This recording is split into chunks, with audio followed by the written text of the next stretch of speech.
Blog Talk Radio.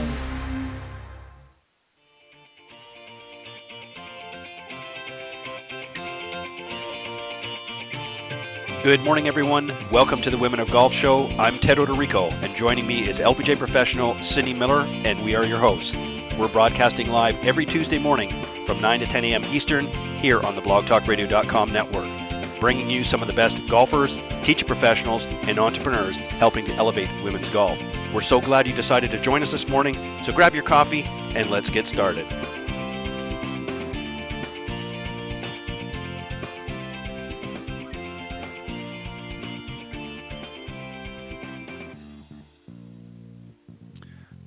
All right, good morning, everybody, and once again, welcome to the Women of Golf. I'm Ted Odorico, and right alongside is none other than LPGA professional and Legends Tour player Cindy Miller, and we are your hosts here with you this morning. Good morning, Cindy. Good morning, Ted. How are we?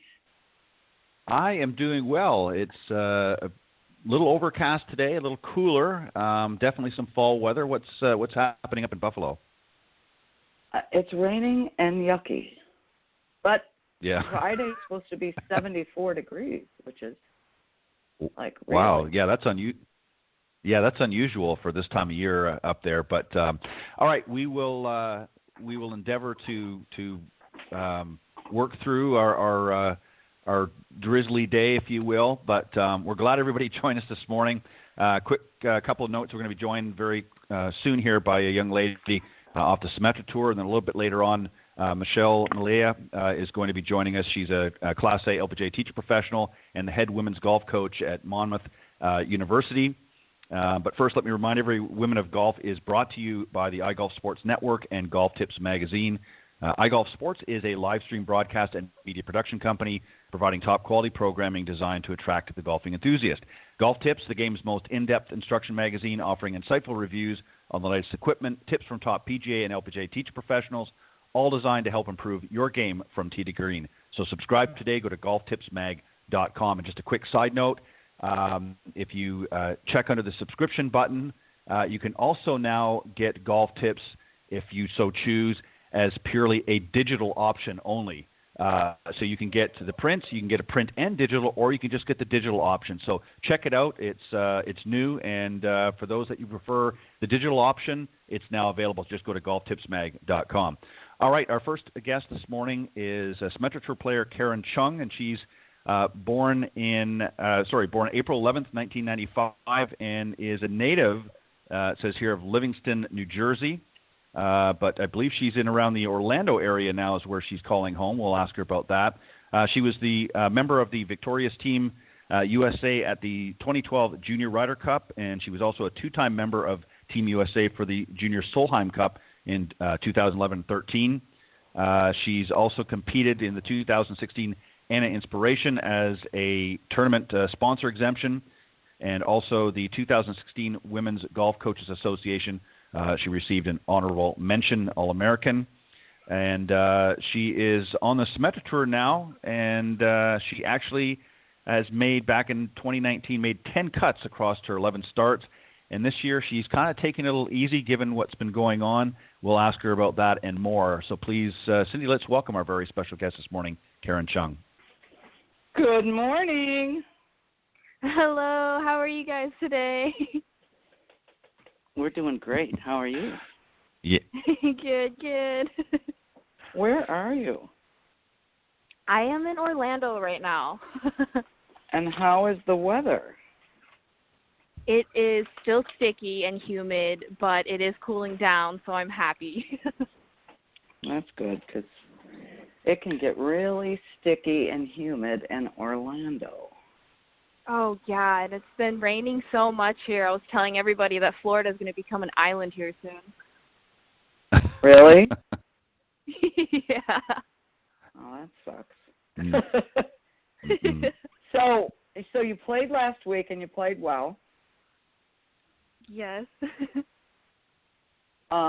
We were talking while we were off air about you wanting to take a break. Did you take a break because you wanted to take a break, you needed to take a break, or you had to take a break? You know what? It's I think it was all the above. I had a pretty crazy schedule last season, and I just kind of hit a mental rut. And when this whole COVID took off, I played one tournament in March, and it honestly did not go too well. So I was like, you know what?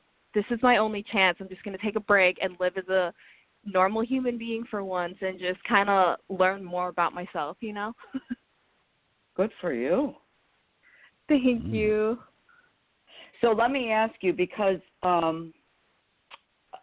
was doing the treadmill earlier this morning and talking to our son who played at Augusta State in college and won a tournament and beat Webb Simpson, and now he's a +3 and he's an amateur, and we were talking about improving, and we teach a lot of kids in ruts, and he said, and this is going to sound bad, but of all the people we've taught in the last 35 years, he is by far the best player.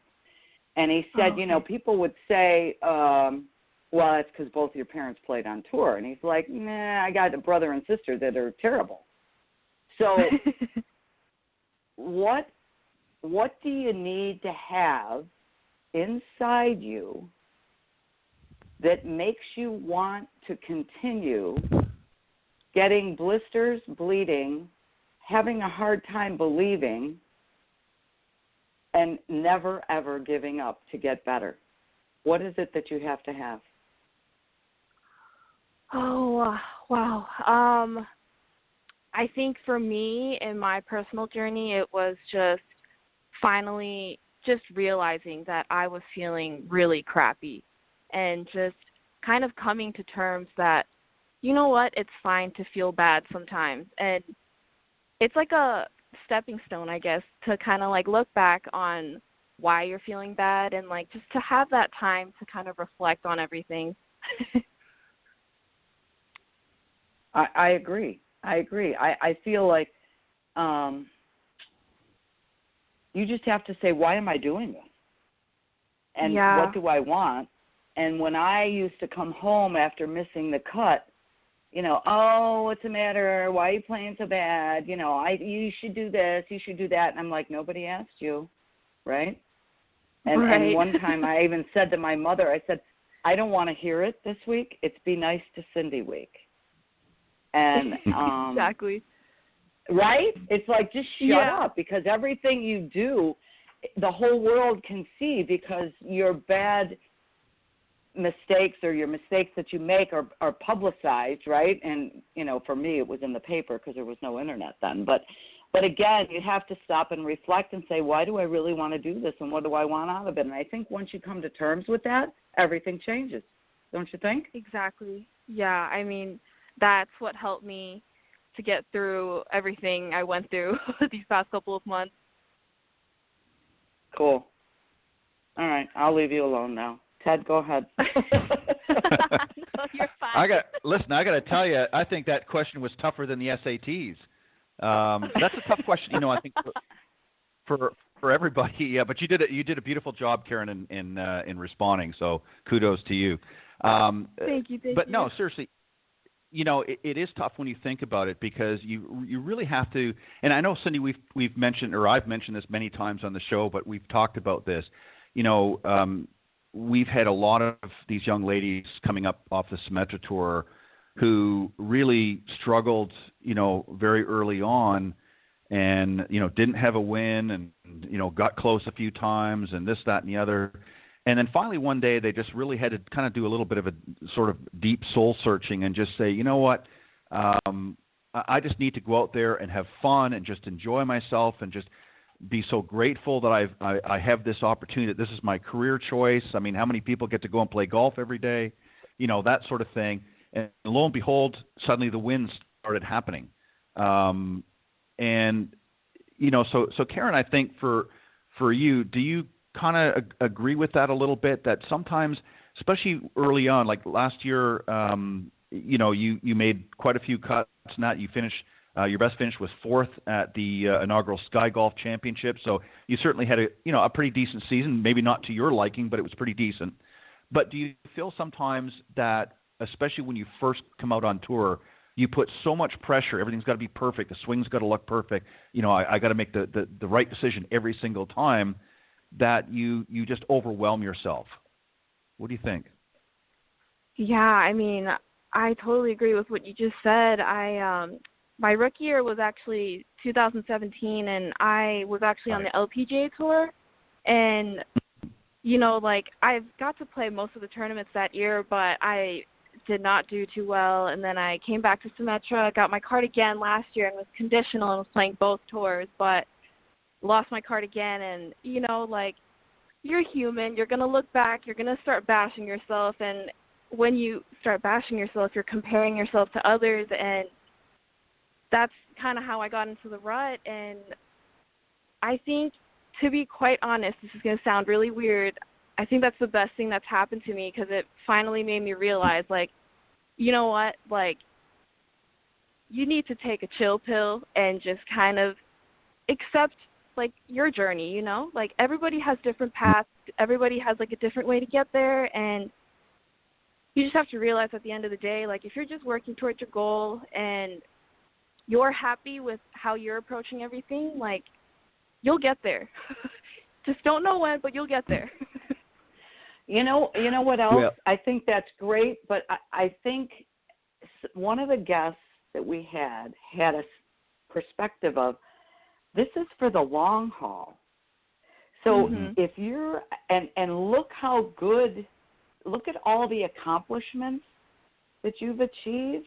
I mean, if you read your little bio, it's like, this girl's a rock star, right? And the experiences that you've, but it's true. And if you look back and you look at the experiences that you've had, getting an exemption into the Dinosaur or whatever it was called, ANA, all that stuff, that's a big deal. And so it's all part of the journey, which will teach you the lessons. So it's not failing, it's learning. And I think, I remember watching Arya Jutanagarn, and I remember watching her choke, right? Screw up, not win, whatever you want to call it. And then she learned the lesson, and then look out, she was number one in the world. So all those things are teaching you the lessons that playing golf, needless to say, we all know it mirrors life. But what are some of the lessons that you've learned in the past 3 years? I used to consider myself super impatient, and I usually just kind of let go of everything if it doesn't work out in the first try. But here I am still golfing, and I finally realized, you know what, I'm way more persistent and patient and way more hardworking than I put credit to myself. Right. Yeah. And again, that's what the game requires. And again, I keep talking about Jamie, talking on the phone with him today. He goes, he started as a financial advisor, right? And he said, well, I could get a job in the bank because he's got a finance degree. So what do you do when you quit trying to play on tour, right? And I said, you know what? I got news for you. You've never been in a cubicle, and if somebody's going to tell you you have to sit in that cubicle for 8 or 9 hours a day, you're going to want to shoot somebody. So I would go try to be a financial advisor because you're your own boss. You can go play Pine Valley and get on the private jet and go to Shinnecock, which is what he did last month, right? And the opportunities that you're going to have. Well, of all the people that were in his first class, in his financial whatever he had to go to, I'm not going to mention any words or names of companies, he's the only one left. And he said, you want to know why? Because golf teaches you that if it's to be, it's up to me. And I said, you know what? You're absolutely right. And being a financial advisor, so I would keep doing what you're doing if there's a way for you to financially do it, because the freedom that you've grown to probably enjoy and love, right? Right. It ain't over yet. That's all I'm saying. Yeah, thank you. Yeah, no, I think that's, Cindy, that's so true. I think what it is, going back, Karen, to what you were saying, many of the other players that we've had on said the very same words that you did, almost verbatim. They just really got to understand themselves a little bit better. And Cindy's exactly right. It's a learning curve at this point. I think one of the biggest mistakes that many players make is, especially if they've had a successful collegiate career and they're thinking, oh yeah, and they're kind of riding high because they were All-American and yada, yada, yada, and they get out there and all of a sudden it's like, whoa, some of these other girls are pretty darn terrific. And it's a bit of a culture shock. And also they're not used to it. Before they had their coach and their teammates, and they're out there kind of working together.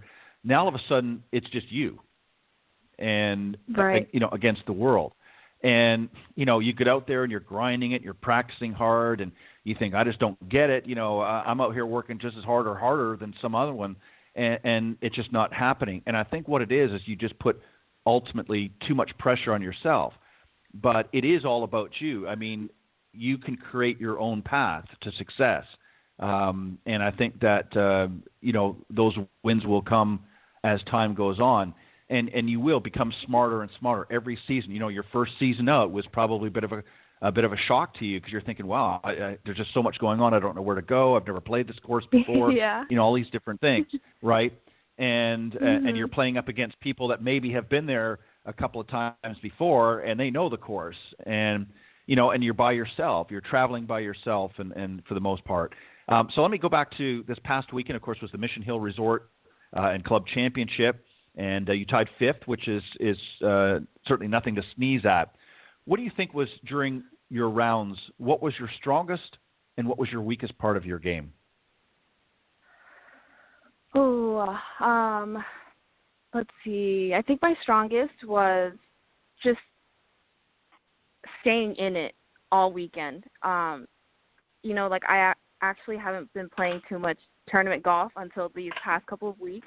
So I am still kind of like in it, out of it, in it, out of it. So there are times where I just kind of zone out on the golf course and I'll do something crazy. And then I'll bounce back into reality and then fix it up real quick. But I think this week especially, the golf course was playing super tough. It was a new venue on the Symetra Tour, and scores were pretty high all week. But I was pretty proud of myself for just kind of hanging in there, and I kept reminding myself, you know what, like pars are going to get you to places this week, so just keep parring out. And if you make some birdies, kudos to you. Let me ask you specifically, the second part of my question is really what I want to ask you, but I'm going to lead with this part. As far as your ball striking, off the tee and hitting greens in regulation, was that pretty solid this week, do you think, overall? I mean, I'm sure you hit some bad shots like we all do, but for the most part, you were hitting it pretty solid?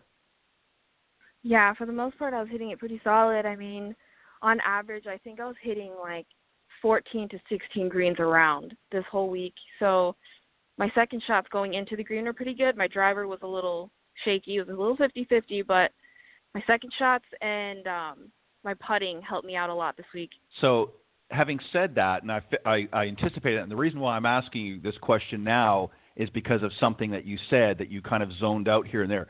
Would you say then what hurt you this past week, was being able to stay focused? Yeah, I mean, my continual focus, I guess, kind of broke apart here and there just because my body kind of forgot about how hard tournament golf actually was. And my body is still in shock, even though it's been like 3 weeks since I've started. So that was a little struggle, but it's getting back to where it should be. So having said that, I'm going to ask Cindy to step back in because I think this is something that she can probably really help you with. Cindy, it sounds to me that it's not her physical abilities that are holding her back right now, and obviously having an extended period of time off, but it's her mental focus, being able to stay zoned in, if you will, as opposed to zoning out here and there. What would you, Cindy, offer her as some advice? I don't think she needs advice. I think she gets it. I think she understands herself. I think she needed to take this break. And again, basically, you don't lose your status, right? So put yourself in her shoes for a minute. Am I right, Karen? Yeah. Yeah. you're not going to lose your status. It's okay. It's like, I just want to see if I really want to play. And it's like, I'm just getting back on the horse. It's like, I was on the treadmill this morning. I'm like, whoa, I haven't done this in a long time. And so again, it's just getting back into shape. I think she gets it. Right. I believe that, Karen, answer this. Where do you go on vacation mentally when you're playing? Like in between shots, what do you think about? Just back home on my couch. Anywhere but the golf course. Right? I get it. Yeah, you have to take mental vacations between shots. You can't. So I would grind for 18 holes, and it's like, oh, my God, am I done yet? Right? You can't do that. You got to go on vacation. So I think she's fine. What would you tell someone who is really, like in high school, who wants to play college golf and maybe try to play on tour, who is in a slump? Give us some advice to some young man or some little girl who wants to play. Who wants to play? And they're in a slump. I would probably say, this sounds super cliche and all, but it is true. Everybody goes through slumps, even the best.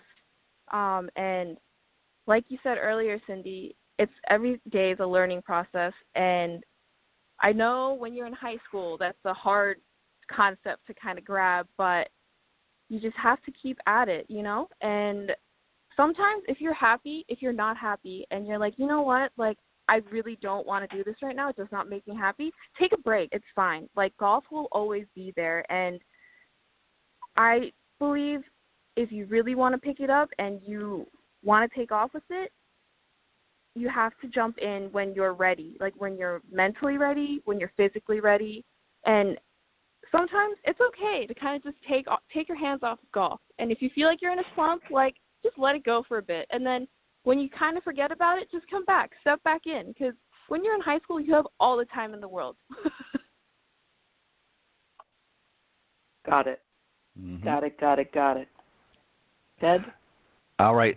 So, Karen, moving forward, because I know there's just a little bit of golf left for the season.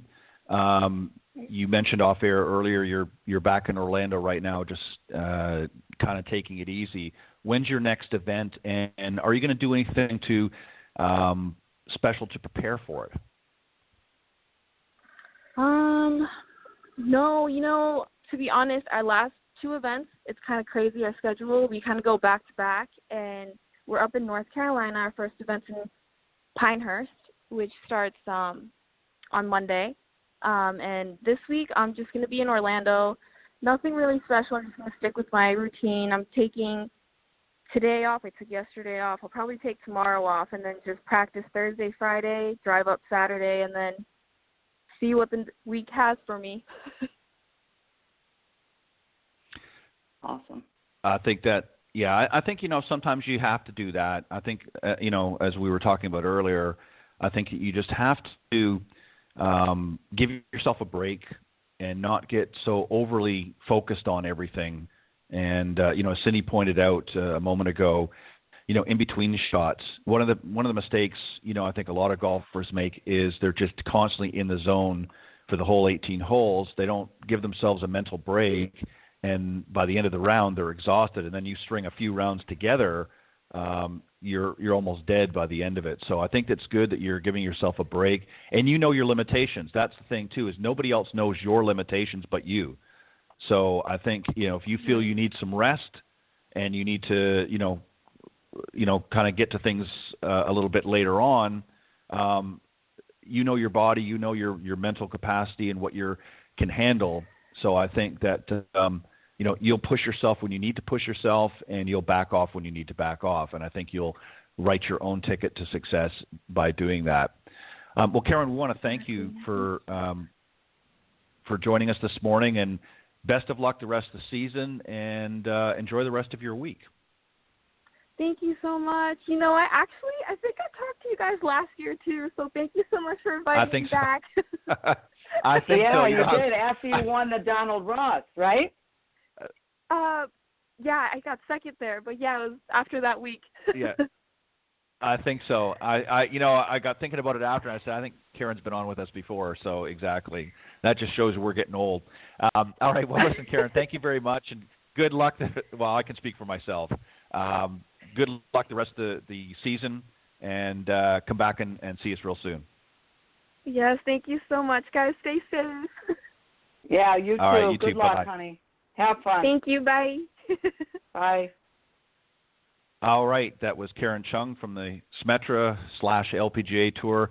She's got a really great attitude. You know, she's got a great upbeat personality, and I think that she's going to enjoy this ride. You know what I mean? I think you're right. I think that she knows what she's doing, and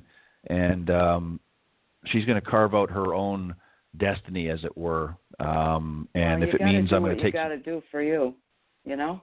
Right. Exactly. Yeah. It was interesting. And the reason why I asked her that question, Cindy, was it sounded to me like she was losing a little bit of focus out there.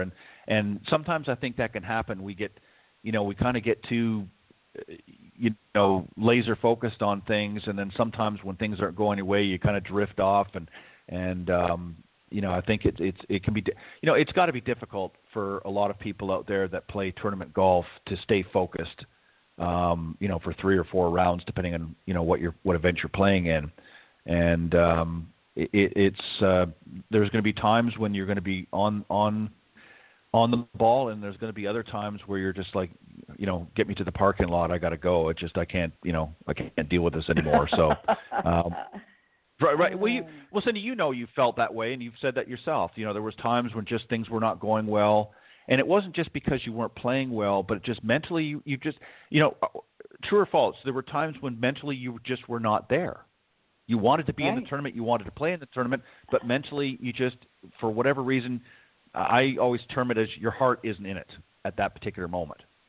And when your heart's not in it, and you're not really kind of enthusiastic or psyched up to play, it's just another event, and yada yada yada. I've played 6 events in a row. I'm tired, and I just need a break. It's pretty hard to compete, right? Right, which is what she knew. And again, part of that, I would call it maybe burnout, and that you need to have a break. And when you do, it's just, now I'm ready, right? So I totally agree. That's what you have to do. Yeah. I couldn't agree more. All right, I see Michelle is ready, so we'll bring her on. A very special guest on the second half is Michelle Melia. She's a LPGA Class A golf professional, and she brings over 20 years of teaching and coaching experience. In 28, she was named LPGA's National Coach of the Year for her efforts as head coach at golf coach, at Fairleigh Dickinson University, and she's now at Monmouth as the women's golf coach there. And she's got a pretty impressive resume, but let's hear it direct from her. Cindy, let's welcome our very special guest, Michelle Melia. Good morning. Good morning, guys. How are you? We're doing great. How are you? Doing okay. I'm sitting here at the beach. It can't be any worse than that, right? That's pretty good. And thanks for having me on. The beach. I am. I live. One of the perks of coaching at Monmouth University is we're about a half a mile from the ocean. So come on. We have a little bit of a gem here. In the United States, we're half a mile from the ocean, about 45 minutes from New York City, about an hour outside of Pennsylvania. So I get the opportunity to live about 2 blocks from the ocean, and not too shabby. Are you guys D1, D2, D3? We're D1. Awesome. We're D1. Yeah, we're D1. We are in the MAC conference. So, smaller private universities are in our conference, such as like Quinnipiac, Fairfield, University of Albany, just to name a couple. And yeah, so Northeast, golf, obviously a little bit of a different kind of feel here, certainly, but these are programs that are really getting stronger every year. And it's been, this is my third season at Monmouth, and it's been really an absolute pleasure, rebuilding. And I hate the word rebuilding. I feel like it's just we're in an evolution, right, of getting a program better and better and better. So, yeah, it's exciting times. Just, even working through COVID and some of the challenges that we've had with that, but really outstanding university and location with a pretty young team with 4 sophomores this year, and they're talented and excited. So we're really hoping we can build something special here at the Shore and become a conference contender every year. Are you guys playing this fall or no? We are not playing this fall. So just to give you a little background here, we were actually on our way on our spring break trip to Woodford College back last March when we got literally pulled off the road. So wow. That was the last time we actually were together. Yeah, we had it was the week that all the basketball conference championships were canceled. So we had played beginning of February. We had played at Kiowa's Charleston College's event down at Kiowa, which is awesome. They have like 53 teams that come down for that event. Really, really tremendous. And we got back and we're getting ready to go to spring break. We're going to play in Woodford College's event and then spend the week in Hilton Head as a training trip. And so at that particular week, schools were starting to either start spring break early, close early because of the virus. But college athletics, as far as we were concerned, and other than the Ivy League, and go figure, it was the Ivy League and the Patriot League that made the first call, the smarter conferences, right? Yeah, we kept going. So, Wednesday night, I talked to my sports supervisor and our athletic director, and they're like, yeah, we're continuing the MAC Conference Basketball Championship. The Big East is still playing. The presidents of our conference think we can continue to go, so we give you a green light. So, typical, golf coach, I get a van at 6:30 in the morning with our players and start our drive down to North Carolina. And it was like super surreal because obviously with social media, that we were getting, all these different news stories, about what was happening with the Big East Championship, that basketball got pulled off the court and all these things as we're driving. And so we get a call about 11 o'clock in the morning when I was in Virginia. And basically like, where are you guys? What exactly is your plan? They called us right back. This was from Monmouth, called me, and they basically said, hey, you can play in your tournament this weekend, but you have to turn around and come back by Monday morning. So I got the kids together, players together, and they, at that point, we really felt like we were probably one of the last teams that were even going to have an opportunity to compete, right? So we kept going. So we got back in the van, and we get into North Carolina about 4 o'clock in the afternoon, and my phone rings, and now it's Dr. Marilyn McNeil, our athletic director. I had a pretty bad feeling that we were going to get the news that I think I was anticipating the entire day, right, by that point. So, so she just basically said, you guys, we're pulling you off the road. Competition's canceled. So now I'm thinking in my mind, how do I go back and tell 9 student athletes that, we just drove 9 hours and we have to turn around and come back, and potentially that our season was done. And at that point, we didn't know that, right? So it was really one of those like surreal coaching moments, for sure. And like most of our players, this is like Cindy, like this is their as you know, Senior year. they spent their whole lives getting ready for this, right?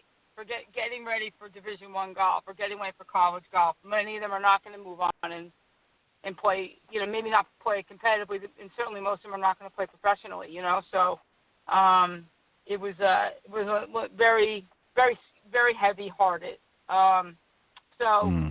We certainly, as a university and I think as a program, I know we have grown a lot from it. So we've really been in this emotional roller coaster since that day, because it's either we're going to compete one day and then the next day we're not. So right now we are in practice only, which has been a change, and I'm trying to utilize it more as a team bonding experience, because we never really have even a training camp or anything, right? We come back to school, we start competing right away in the fall, to try to utilize the time the best we possibly can. So if and when, and I think it's when, we compete in the spring, at least that's what I'm going with as the head-hearted golf coach, and not in the Ivy League or the Patriot League. We made a good call early. I'm hoping that we're going to be really good to get off, running fast and have a great spring. But it's been, go ahead.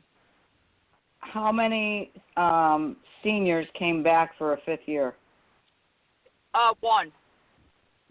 Got it. And we do have the opportunity, which is kind of unique. All the players will have a chance to use a fifth year. So we were young last year, so I had 4 freshmen. My number 1 and number 2 players last year were freshmen. So they most likely will stay for a fifth year for us. So that's the one for our program. That's really one kind of shining light that they'll be able to start a master's program. One is a nursing student from Long Island. She's fantastic. And maybe also give her a little padding with her academics as well. Got it. Are you looking for freshmen next year? Yes. And those, yes. And those are the I have to be, I feel hard for, I feel bad for our kids in a way, obviously what happened last year and what their experience was like. But I really feel for, not just in our sport, but all the sports, any of the seniors that are being recruited right now, because we have been in a dead period since May. So we have not been able to recruit in person this entire time. Really? Yep. So what are you looking for in freshmen for next year? I'm looking for one more freshman for next year. I have 2 that are going to commit. Someone who's here we go, straight A student, point +1 handicap. No, I'm kidding. But hard worker, somebody who's probably about a 1 or 2 handicap right now, wants to be part of a program that is going to probably stretch them a lot personally as well. We got a group of kids that they're highly competitive and really have bought into the idea that we can be, an NCAA regional team. So yeah, and I'm always looking. So awesome. For quality prospects. Yeah, for sure. Ted? So, Michelle, let me ask you, obviously it was very difficult to have to, give the news, as you said, to your players, especially after traveling so far. And I hope you were standing behind some protective glass at the time, because I'm sure they were probably very, very, very upset, to say the least. But so I want to if I can stay away from this season because I know it's very difficult. It's kind of a hodgepodge. Everybody's kind of. But typically, what are some of the things that you would normally do under normal circumstances to get your team ready? Number one, and when it comes to matching players in a tournament, and I don't want to necessarily give away your strategy, if you will, but typically, are you looking to come out and lead with your stronger players to really get a good start, or do you kind of hold them back and have them more as an anchor when you're playing against your competition? What do you do to get them ready to get things started, and how do you – go ahead. Yeah, it's a great question. So, typically speaking, obviously this year is a completely different year, certainly, but so our framework as a program and for myself as a coach is pretty holistic. So, we run typical team practices, and really my goal is to try to develop them as people, as obviously as players, but more so from a mental psychological perspective. So I kind of heard the end of the first conversation that you had, in regards to being in the zone and how do you deal with competing over multiple days. So we actually spend a lot of time on those keys. So one of the things that I've noticed as a college coach and as a teaching professional and worked with a lot of juniors, that the one thing coming into college, and many of them are not haven't really had an opportunity to develop is those pieces. There seems to be a very high level of focus on technique and probably too much in some cases. Everybody has a swing coach, a swing coach, a nutrition coach, and probably a sports psychologist. They come with a team when they come to college, but mostly it's mostly on the swing stuff, right? And I think it's been probably to the detriment, right, for a lot of players because, I call it Golf Academy Live, where initially when I started coaching, even at Fairleigh Dickinson University, this is, going back a few years, but when I took that program over, and it was kind of mid-season, and I was coaching the men and women's teams at the time then, and I started actually with the men's program first, but, we would go out to warm up, and warm up was like, I felt like I was, watching the Golf Channel, right? Like positions and, all these things and more technique-driven stuff. We actually spend less time on that and more time on learning how to compete. So many of our practices are, unless they're qualifying to play in an event, meaning we use a qualifying system to pick our starting lineup. But unless we're qualifying, the majority of our practices are like competitive practices. So putting them in positions that are similar to what it's like to compete. We work a lot also on managing several different pieces because in my mind we have to manage, obviously there is a technical piece we're managing, right? But the second piece we need to manage is, the after-shot reaction. And then how do we manage the in-between? And you had said at the end of that first call about, like, you could be it's impossible for someone to be in a zone for 4 hours. I don't know who can do that and survive and not be dead and not have to have time off, right? So so those are the things that we do a lot of focus on, probably more so, definitely more so than technique. And then part of it is, getting college student athletes to have a balance kind of set up as far as structure and being able to balance academics, also be a student and be a kid, so they have an opportunity to have a social life and but also be, rested enough and prepared enough for each event that we play in. So it is I absolutely love my job for a number of reasons, but I think the biggest thing is that as a coach, I get to do all those pieces, not just mechanics. So it's really great to watch them develop and grow as a team. As far as a roster is concerned, what we take, so we typically play in invitationals, so which is great. So we usually play 5 events in the fall and 5 events in the spring. And so what we typically do is, we do a qualifying system, and everyone really does have an opportunity to compete and to qualify for events. In women's golf, especially in the Northeast, our big key group of people are our 3rd, 4th, and 5th golfers.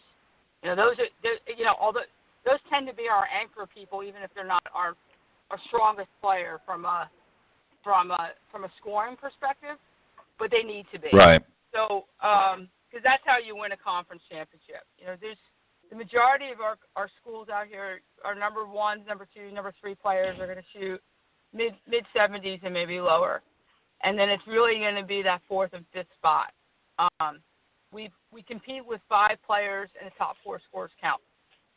So really for us, it's a marathon, not a sprint. The whole year is about preparing them for the bigger events, and really developing the players to be, especially those our last on the lineup kids, to really develop as players and hopefully peak at the right time. So yeah, that's what we do. Let me ask you real quick, Michelle, and then I'll pass it back over to Cindy. Each year, you're going to, as you said, the entourage comes in with the student, and whether it's swing coach and so on and so forth. And I'm sure you've had your fair share of a very dominant or type A personality shows up, and that can be a good thing in some cases, and others and not so good. What do you do to keep them in check, to make sure that, you obviously want to sort of take advantage a little bit of it, because when you've got somebody that's got a very strong personality and is a go-getter and can be a good leader perhaps in some cases, but in other ways, sometimes they can be detrimental to the team. How do you keep them in check and keep them on planet Earth, so to speak, and not getting a little ahead of themselves, if you understand what I mean? I definitely do. Like this concept that if someone comes in with, very strong personality and maybe really great credentials behind them, right? Putting up good scores and think that they can overtake a program, right? I call that like hijacking a program, right? So, in a sense, that's a really great question. So, I have a saying with my players that, you're either on the bus or you're off the bus. So we're on this bus. This bus is going. We're going to win a conference championship. This is our overall goal, and within that we have concepts that we're a team. And anyone who doesn't want to be part of that team concept, and our basic tenets of trying to be good people and hard competitors, then they can go find another program. Right? I know that sounds like a pretty strong statement, but I think it has to be, because especially in golf, the dynamics, and especially in a women's program, the dynamics are very important, right? That every person on that team and program feels that they're being treated exactly the same way. So that's kind of the overall piece. What I also do is I treat every on a micro level, I treat every player completely different. So the conversations that I'll have with players will be varying based on their personalities, the things that they respond to. But with that all being said, I want to individually develop each one of them and address those issues that may come up. And but at the same time, we're a program and we're a team, which ends up becoming more like a family because of all the time we spend together. So, I think once you set the stage, and it's happened where I've had to have that conversation with an athlete and maybe suspend them from the team or feel like that they needed to have a break before they could, to get their act together, quote unquote, and be a good team player. Right. I think once there's some bite to that, everyone kind of gets the idea that this is what coach is looking for. This is what we want as a program. And then the dynamics actually within the program end up getting stronger, right? Because the players who are really team players are like, okay, coach, coach has got our back. And and I think the one thing as a coach, it becomes very twofold. That on one hand, I want to be the support person for a lot of things that are happening for them, and whether that's academics or things that are going on with them personally, even, and as well as their golf game. So that's the one piece. But the second piece is that we have a program to run, and we can't get away from that. Well, in golf, which typically is not normally considered a team sport, in this particular case it is. So you're right. All players come and you're participating in a team, and some are going to be stronger players than others. Obviously, that's just going to be part of the natural selection. But yeah, you've got to come with an attitude that I'm here to help the team, not here to, for my own self-interest, and that can be very difficult, I'm sure, to balance. Cindy, go ahead. So let me ask you what you look for in a player that you're recruiting. What do you like? Do you watch them play in tournaments? Do you see what their body language is? What do you look for? Cindy, thanks for the question, because I think it jumps in really with what we just talked about. I think part of the key having a good dynamic is to recruit student athletes that are going to be compatible with what we're trying to do, right? So, one of the things that I look at, I watch players in tournaments. Certainly, body language, big piece, and how they handle themselves on the golf course. I put a pretty good premium when I'm recruiting on kids that have grit.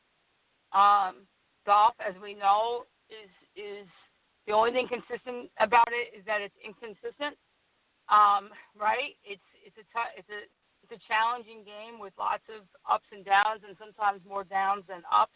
And so I'm always looking for players that are fighters and can accept that they're going to have bad days. One of the things, I'll be completely flatly honest, one of my big pet peeves is seeing players not finish tournaments because they're playing poorly. I think it shows a lot about who they are as a player, and that's something that it would be a complete turnoff for me. Obviously, being able to handle emotions on the golf course, extremely important as well. And interesting enough, I have found that players who have played other sports, even if it's not high competitive level, tend to do really well in college golf. At least in my programs. So, kids that have played other sports and have had the ability to be around a team dynamic. I think that's one of our big challenges on the collegiate level, that golf is an individual sport. A lot of players they're in silos, and as they should be, right? Because that's what they're training to do and play in competitive events, and it's about their game and everything else. So the challenge is, how do you do that? How do you take that and put that in a team dynamic? And that it's about every individual, but it's also about the team. So, those are a couple of things that I'm always looking for. I also really try to see if I have a good rapport with their parents. Especially, I think in the last 10 years, recruiting has become a little bit different in that the parents are very, very, very involved. And that could be a very good thing. It also could be a detrimental thing if it's not a good if it's not a good mix, right? If the dynamics don't mesh. So that's also a place where I talk a lot when I'm recruiting. You know, a lot of conversations with their parents, as well as them as young athletes. Do you allow walk-ons? Yes. Awesome. Yes.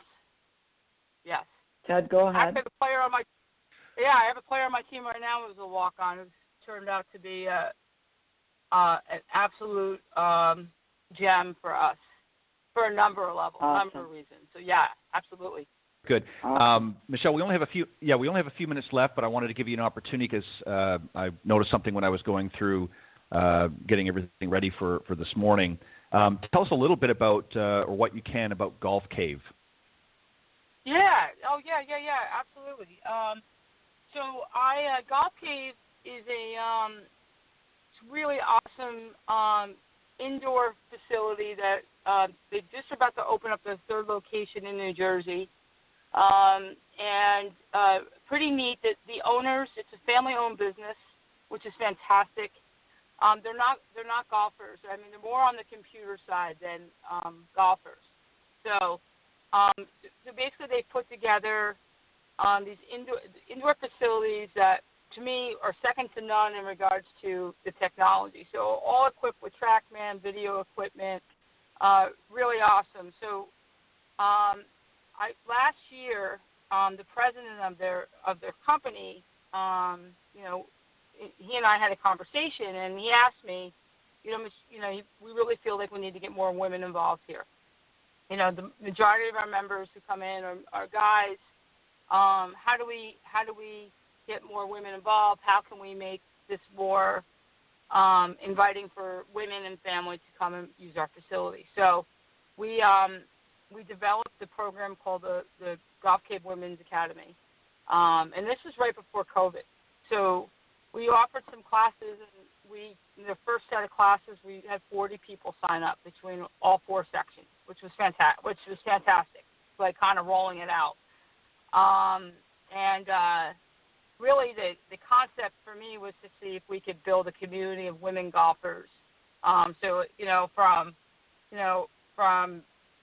stop to finish, learning how to play the game, learning, getting out to play, meeting people who also play, and then getting them in kind of some competitive experiences too, like to go out and play and compete against friends and that type of thing. So we spent the last couple of months developing the program. We had a little hiatus with COVID, like everything else, and then we rolled it back out in August.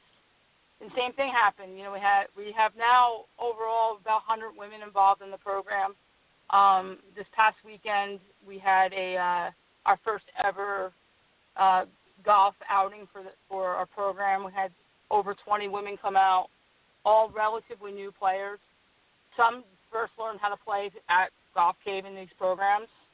So it's been really fun, and we're excited about it.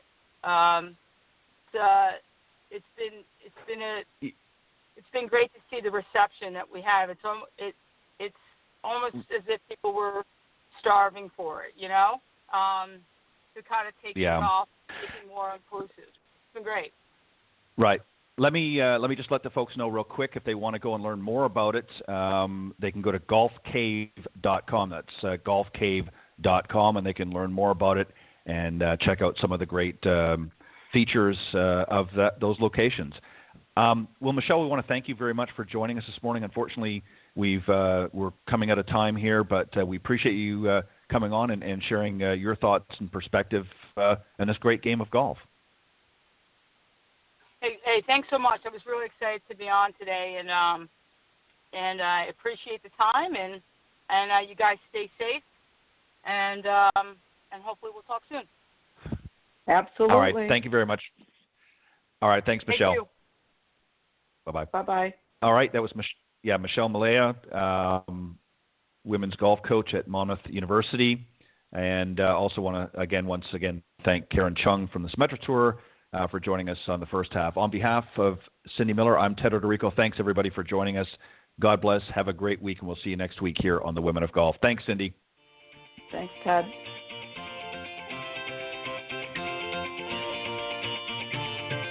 Thanks for listening this morning to the Women of Golf Show. Tune in live each week by visiting blogtalkradio.com/Women of Golf or on any of these social media platforms: iTunes, Stitcher, TuneIn, CastBox, TalkStream Live, and of course Spotify. If you can't join us live, check out our on-demand section for previously aired broadcasts. To get updates for future shows and upcoming guests, you can follow us on Facebook at Women of Golf. You can also follow me on Twitter at TedandBuckCEO and Cindy at Cindy Miller Golf. Please remember to join us next week on the Women of Golf Show. See you next time. This has been a production of the iGolf Sports Network.